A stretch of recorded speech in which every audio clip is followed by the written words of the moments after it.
ఈ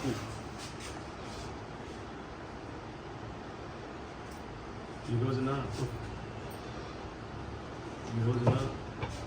jail prison legal aid clinic సందర్శనార్థం పులివెందుల జైలుకి విజిట్ చేయడం జరిగింది.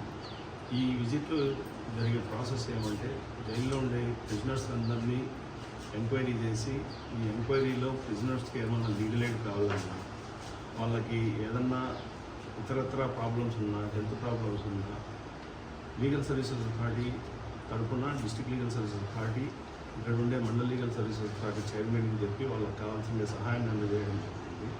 దాని తగ్గట్టు వాళ్ళకి ట్రాక్ రిజిస్టర్ని, ఆ తర్వాత లీగల్ ఎయిడ్ రిజిస్టర్ని కూడా మనం మెయింటైన్ చేస్తాము. దాని ప్రకారము ఏ ఖైదీ కూడా లాయర్ లేకోకుండా ఉండదు. కోర్టు ముందర కానీ ఎక్కడైనా సరే ఒక ఖైదీకి కంపల్సరీ లాయర్ రిప్రజెంటేషన్ ఉండల్లా అనే ఒక సుప్రీంకోర్టు యొక్క సదుద్దేశాన్ని అమలుపరిచేందుకు గాను ఈ ప్రాసెస్లో సుప్రీంకోర్టు గారి ఆదేశాల మేరకే ఈ నల్సా స్కీమ్ని అమలు జరుపుతున్నాం. ఈ జైల్ విజిట్స్ కూడా ప్రతి మంత్ జరుగుతాయి. అదే విధానంలో ఇక్కడికి వచ్చాము.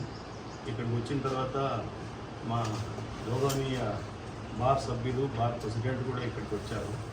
వాళ్ళు కూడా ఈ విషయంలో చూశారు. వాళ్ళతో మీడియేషన్ గురించి, ఆ తర్వాత లోక్ అదాలత్ల గురించి కూడా డిస్కషన్ జరిగింది. ఈ డిస్కషన్లో భాగంగా బార్ నుంచి మంచి సపోర్ట్ అందించారు.